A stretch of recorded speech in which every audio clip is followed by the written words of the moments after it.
Mga estudyante at guro ng University of Perpetual Health System sa Biñan, Laguna ang sinuyo ni presidential candidate at Senator Miriam Santiago kanina.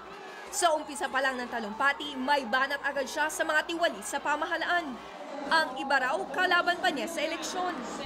Yung ibang mga magnanakaw, tumatakbo pa nga presidente, ang lakas ng loob. Dahil pag nagpresidente ako, lagot silang lahat. Ikukulong ko sila, every single one. Di siyempre nawala ang mga biro. Tanong, kung ang opposite ng pro ay con, ano naman ang opposite ng progress? Sagot, anong opposite ng progress? Sagot, Congress.